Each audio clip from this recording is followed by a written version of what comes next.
Hello, you amazing friends. This is your pal Edwards here and Ron Klink. How you doing, Ron? What do you think of the background music, Ron? Oh, yeah, I love it. And good afternoon to you, sir. Hope all is well. Here at nighttime, Monday night, 8 p.m. in NYC here. Oh, it's a pleasure. Now, first things first, as you know, I'm a complete nerd who's excited. This is the first live stream I've done, with the exception of the test live stream, with my new webcam. What do you think of the new webcam? Am I starting to look professional, Ron, or do I still look like an amateur? What do you think? No, I think you look like a professional there, Ed. No, I just want to say a big thank you, and thank you to all our wonderful followers from around the world. Be it you're watching this on Facebook, LinkedIn, Elon Musk's Twitter, X, or YouTube. It's such a pleasure to have you with us. And Ron's a very, very good friend of ours, and he's a massive technologist from New York City, hence the background. And today we're going to talk about Ed eating Easter eggs and showing off the beautiful, vibrant color scheme of his webcam, which is very, very happy about. And we're going to talk about scammers and hackers. Ron, what have been some of your cool adventures lately with all the scamming and hacking you've seen? Any cool shit that's come your way lately? So glad you asked that, Ed. Yes, most definitely. Here in New York City, where we have bridges and tunnels that connect into the island of Manhattan, where there's tolls to pay. Now, most recently, there's what scammers have been texting people that's saying that you're overdue on your payment. You've never paid, and your vehicle will be towed if you don't pay this fine. These are getting regular SMS text messagings on their mobile phones. So with a web link to click on, that's been one of the latest scams here in New York City as well. For that. So and that's a good one, because we were talking about this last time. It's believable, it's convincing, and it's very scary. And it sounds like something that New York City would do to you. Like, it's kind of believable, that scam, isn't it?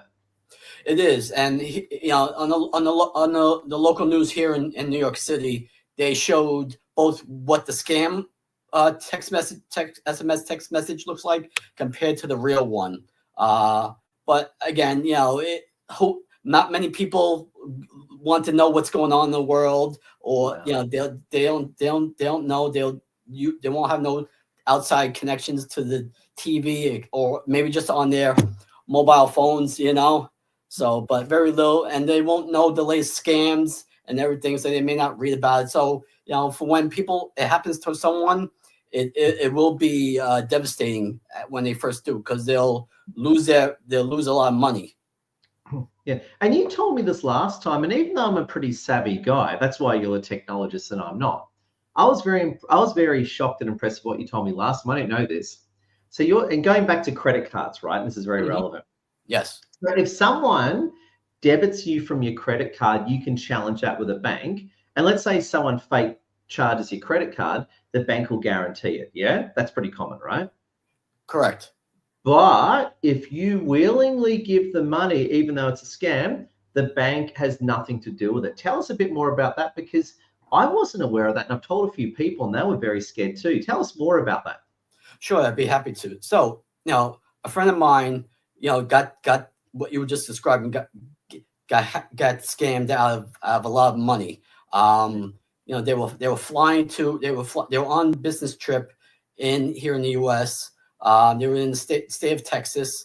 They were away on business, and their flight was switched. Now, lo and behold, they didn't realize it was a scam. So there was a website link on their mobile phones that they clicked on, that they need to change their flight, not willingly know that this was a scam. So they willingly gave it to the hacker, or the group of hackers that were doing this, and they took more than what the person said they needed to pay. So instead of $100 US, they wiped out their checking and savings account to almost 14,000 US currency dollars here. And Wow. So the person tried to get it back, okay? But when they called their bank, like a JP Morgan, Chase, and similar banks like that, they were with a large bank. They called it, said, "No, we're sorry. You willingly gave it to them. It wasn't like you got hacked. You willingly gave it to them, so there was no security on that. So they lost their savings. Luckily, they're young enough, and they're still living at home and everything else. But losing $14,000 in U.S. currency is a lot. Any amount losing money, it could be less than that. It could be $100. Regardless, anytime you willingly give it to somebody, you cannot get that back. Whether it's when you're doing it through online banking or on a mobile phone, whichever it is. So, silly question. I think you've answered. I want to be clear, but let's say in that scenario, let's say the scammer's asking you for $100, right? 100 US, right? Yes. And you say, "Here's my card. Take the $100 US." If that scammer then charges more, at the end of the day, whether it's 100 or more, because I gave the details to that scammer, that's it. No security, no nothing. Is that right? That means I've lost that money. Is that right? You lost the money. You'll lose more. You'll lose more than that quick. Okay, very quickly. From $100, you'll lose even more. Now, depending on how the situation is and the circumstances. Okay, if you're using a U.S. Debit card, okay, which links to your bank's checking and savings, if they're both linked together, okay, there's a possibility that you can get wiped out, and you may not be covered depending on the bank you're working with. Okay, now if you're doing it with a credit card, you'll have better security and protection. Not saying that the banks won't don't have protection, but credit cards like American Express, MasterCard, similar major credit cards like that offer better fraudulent protection than a U.S. debit card will. Wow, that's just nuts, man. Very, very scary, very scary. And it's interesting, actually. I had to make a purchase the other day. I can't remember, it was something quite minor online, and it was only like for $5 or something. Can't remember what it was. And what happened was my bank actually blocked my card for me. I really liked it. My bank actually blocked my card and said, "We've detected a possible fraudulent transaction. We've blocked your card. Type in yes or no if it's fraudulent." And I loved it, actually, because I felt like, the bank has got me covered. At any time they will jump on and support me. So it's funny, very scary, the stuff that you're telling us. Definitely, Ed. And if you're dealing with one of the U.S. financial institutions, say like JP Morgan Chase, you can make when you create an online banking profile on your computer, right, or on your mobile phone, there are settings in your online bank profile which you can critique and filter, that you can say, okay, after a certain amount of purchases, please let me know what let's say after $100 of U.S. currency. Anything above 100 and more, you will get a notification, SMS, text, or via email. Love it, love it, love it. I know there's another thing as well. This is more talking physical cards now, and you know this too, and I know a little bit about banking, not as much as you. In Australia, I'm sure the same thing in America. Remember how you have your credit card, right, or your Visa, MasterCard, and people would do the whole payment skimming. You know what I mean? Remember the payment skimming scams? Yes. What they've done is they've reduced the distance, and you now have to hold it longer. So remember, let's say you've got this box of matches. Let's say this is my card, right? Back in the day, you could sort of hold it at a distance and go bang. Now you basically got to hold it there and hold it for a long time for it to go off. And I was reading a good article about that. They decreased the distance at which you have to hold your card. Plus, they've increased the time that you have to hold it there to reduce that skimming scam. Have you heard that? I imagine you got the same thing over there in the US. Sure, here, Ed. I know you've been to New York City as well. Yeah. When you were here, and the public transportation here for New York City, okay, and they had the vending machines to get cards for what they call Metro cards here, and for the New York public transportation. And since you were mentioning about the skimming, there was a scam about when people you put the debit card or credit card in, that there was skimmers in those vending machines when they want to refill their passes to go through the turnstiles. Okay, and which I know you're saying like what it was there, and they were, a lot of people got hacked, and a lot of people got money taken out of their accounts or their credit card fraudulent charges, Ed. So that's when I'm glad you mentioned about with the skimming. But yes, now that putting your credit card or US debit card closer to the scanner or the physical unit to the screen, exactly. And you have to hold it longer to prevent the whole bang bang. You got to go physically very close, then hold it for a while. Correct. Also, a lot of debit cards and credit cards. If you go into a bank, like I go into JP Morgan Chase here, I use my debit card to go up to the ATM machine instead of going to the bank teller. Now they have wireless connection in the physical ATM machine itself, where I just instead of inserting the card into the slot, I just move it to the little wireless scanner, and it automatically starts to connect. And I put my four-digit PIN code in there. Wow! There you go. Crazy. But also remember, now credit cards and debit cards have this little microchip in it as well. I'm pretty sure I'm guessing they have that same thing in Australia as well. Same technology. Yeah, exactly. So it took a while for the U.S. to get that and adapt that technology here. Where it originally started in the European Union countries as first, then the U.S. adopted it here later on. So that you can still use. They still have the magnetic strip on the back of the debit card or credit card as well, where you can still swipe. Which now I still wouldn't recommend, even though you still can do it. You use either the little microchip that's built into the credit or debit card, insert to the physical unit, or like you said, the wireless tap using a debit or credit card, or using your mobile phone as well.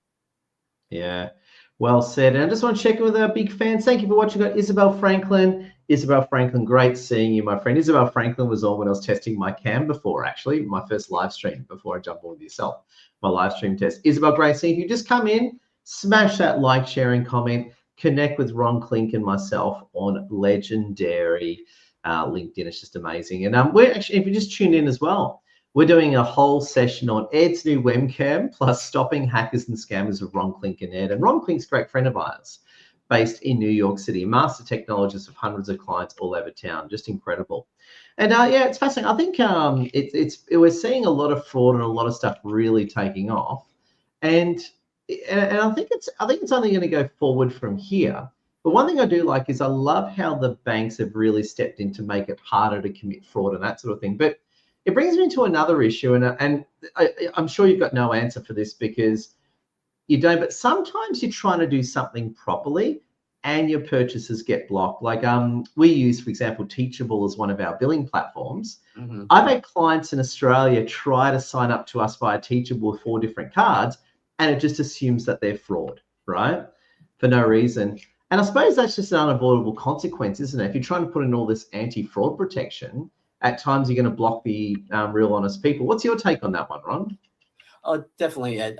If you're using any type of payment processing system like PayPal, Stripe, and similar services like that, if you're using a debit card or a credit card several times and several different ones, it may not recognize it, and it will probably lock it out, saying, "Okay, please contact the merchant of this billing payment, or please contact your financial institution for further help." So this can be, even though it's not fraudulent, the system itself, all the mechanisms and services behind the processing payment system has security measures in place for when, oops, a red flag comes up. Oh, fraudulent charge.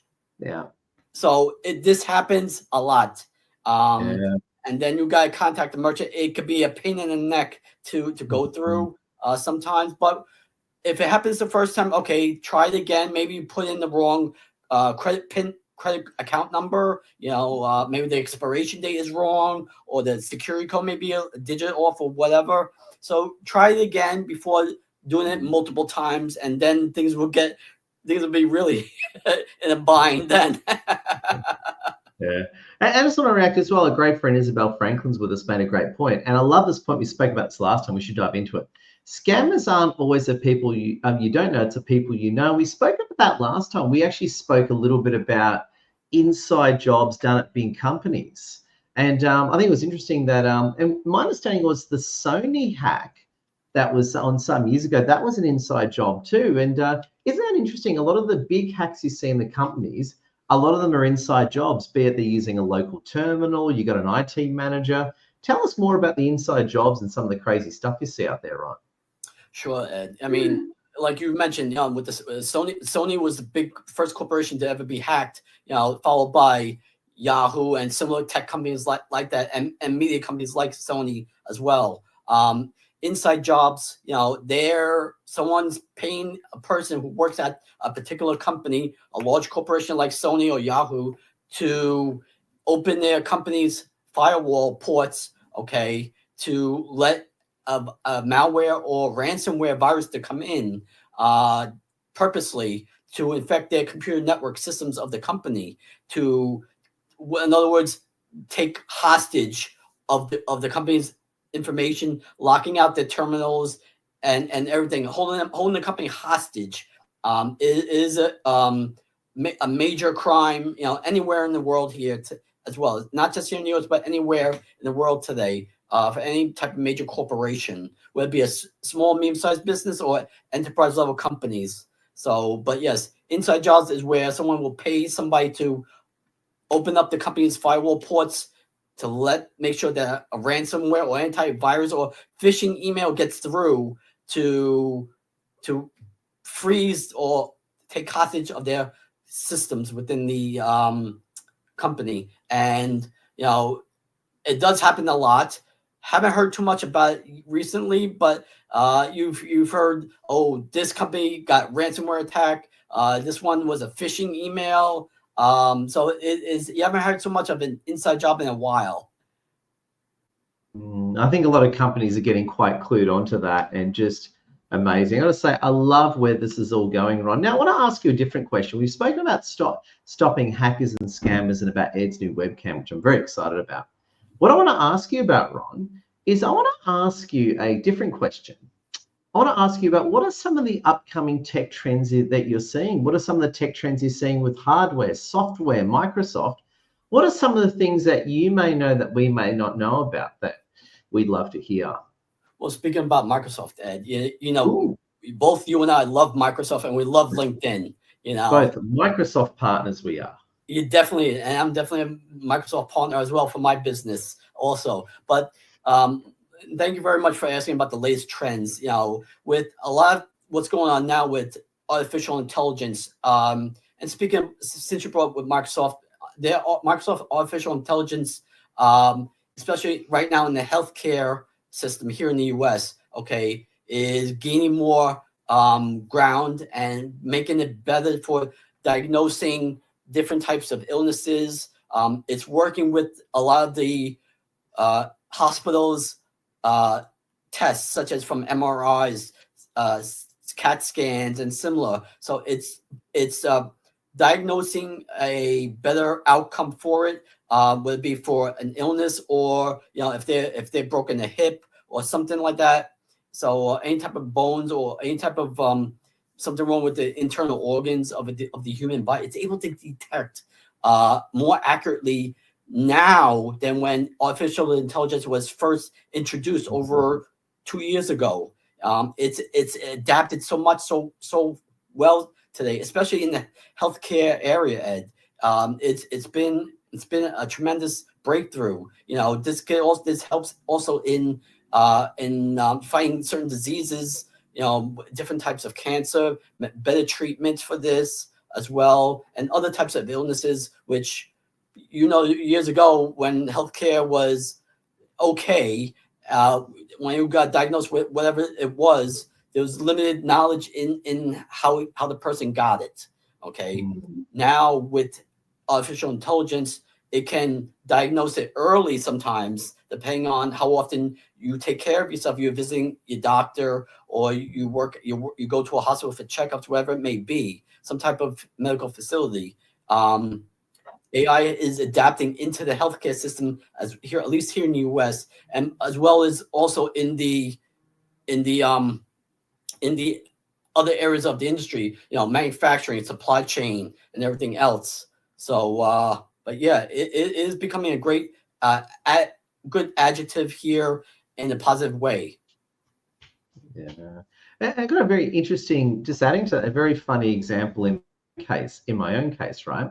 What I did was I used Microsoft Copilot the other day to diagnose someone's sickness. Now, I'm not a doctor and I don't recommend it. And Microsoft Copilot had big warning messages saying you should seek a medical professional.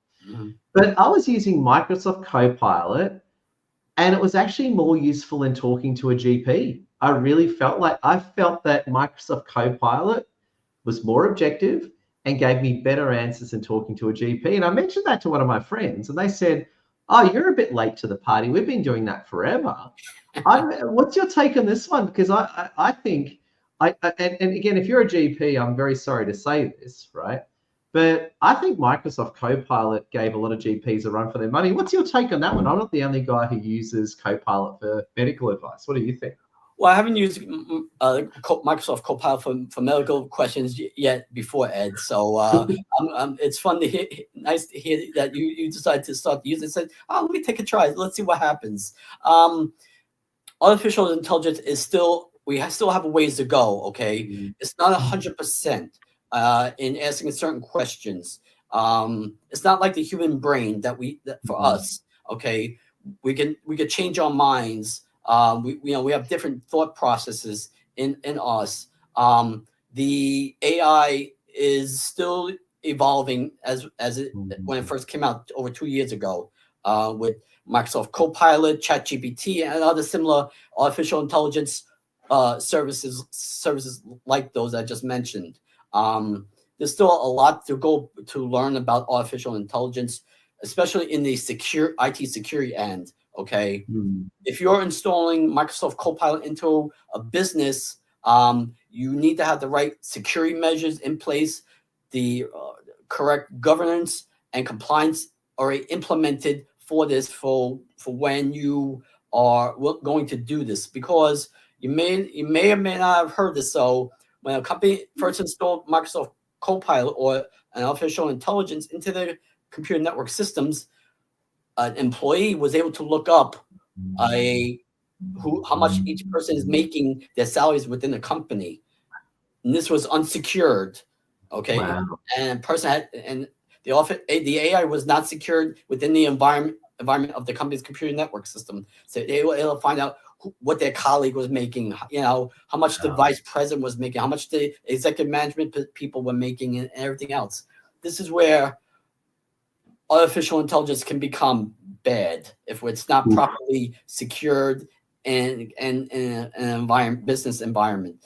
Yes, it can help us in many other ways in healthcare, making certain suggestions such as travel, cooking, and other industries, other areas as well, Ed, as also. But you were asking more about for the medical GPs, and it has changed changed a lot for GPs here as well.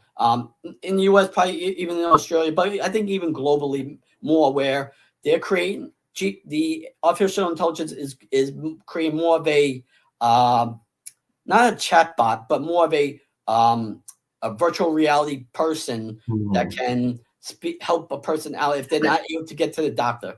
And just on that note, when Dr. Edward Zia, that's a joke by the way, when Dr. Edward Zia was using Microsoft Copilot, I felt like it was better than talking to a GP, and I'll explain to you why. Right? It was quite often, and again, you'll speak to a GP, and And I have to say, a lot of GPs aren't really up to date with what's going on. They tend to know what their pharmaceutical companies are recommending. When it comes to actual medicine, it's somewhat lacking, which is sad because I'm not anti-science or anything, and there's a lot of doctors I love. But what I found was that gave me comfort is when I was using Microsoft Copilot as my local doctor, it was fantastic. I'd ask it a question, and it'll give me 3 possible answers, right? So which was there you go.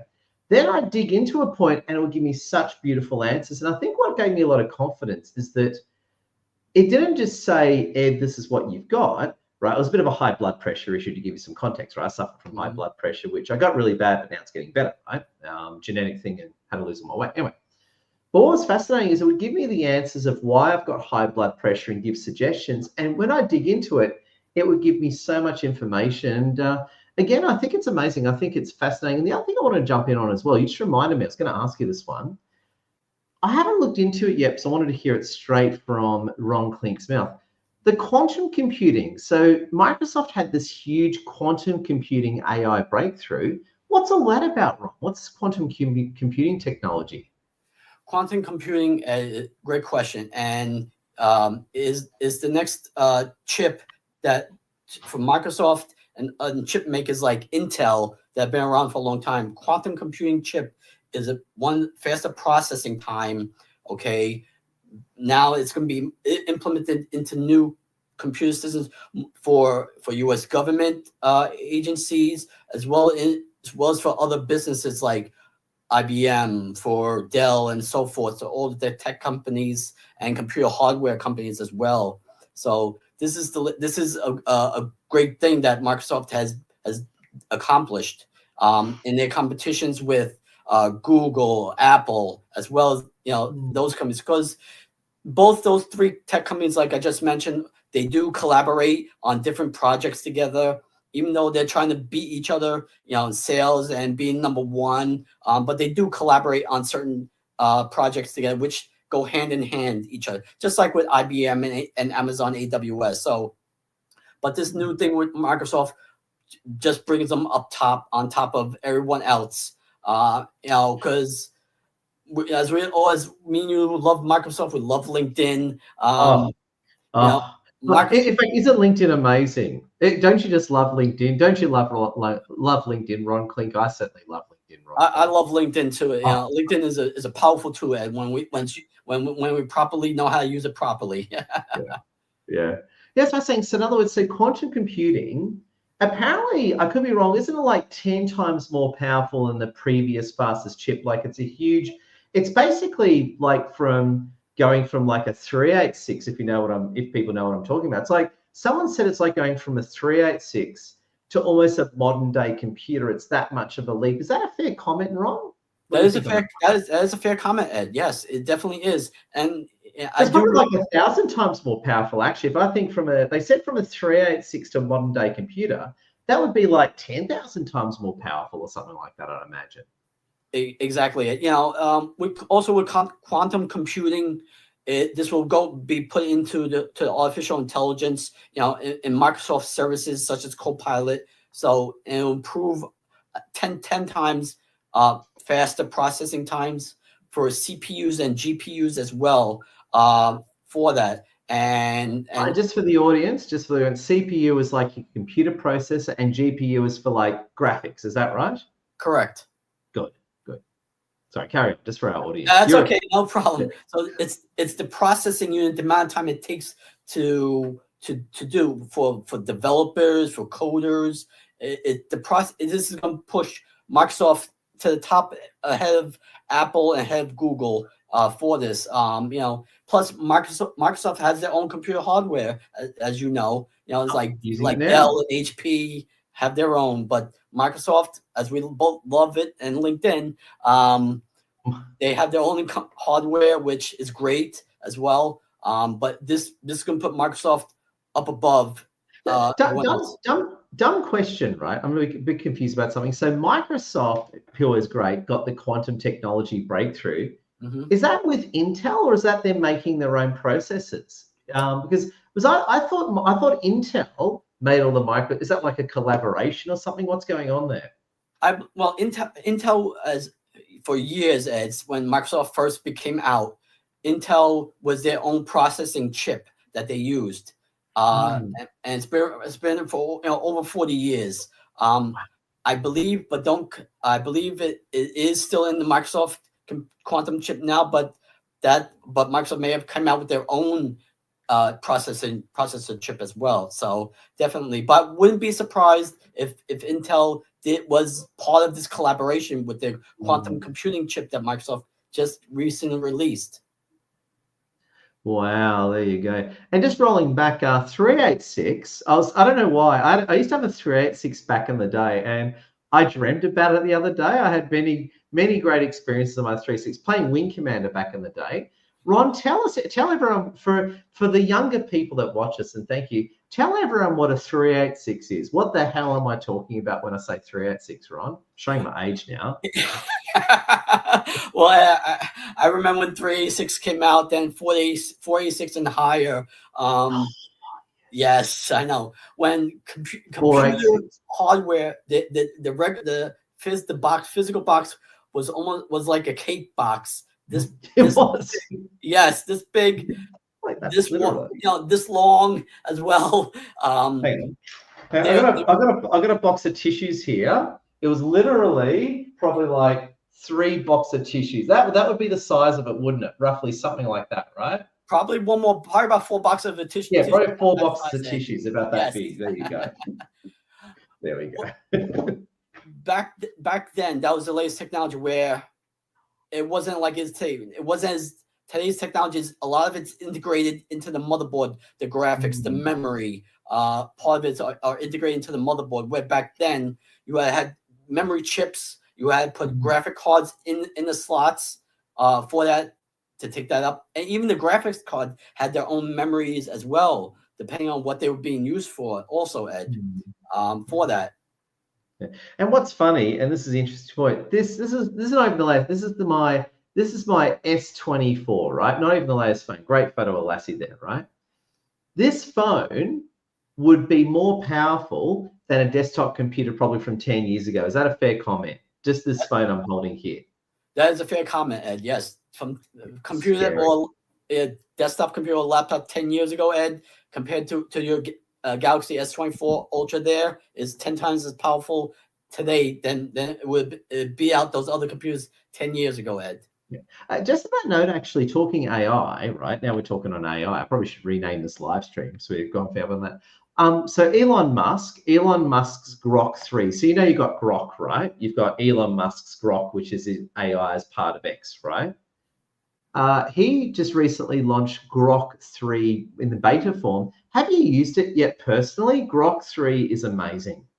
No, Ed, I have not used that Grok 3 just yet. No, but yeah. I appreciate you letting me know about it, though. But no, for me, it's always been Microsoft Copilot for as artificial intelligence. Yeah. So I think obviously the way the market's looking is me included, a lot of people are pretty dark on ChatGPT now. To be honest with you, I never really bought into ChatGPT. I always thought it sucked slightly. But I think the way the market's looking, you've got Copilot, you got Microsoft Copilot versus Elon Musk's Grok 3. That's what I hear the market's shaping up to be. What's your take on that one? That is possible, Ed. Like I said, I haven't seen Grok 3 AI just yet, but definitely Microsoft Copilot and ChatGPT are always going to always be battling between each other. Which one is the better AI compared to each other? Who can stand on top as well? But AI was, even though it was adapted over 2 years ago, even before then, Ed, AI was already being used by the government.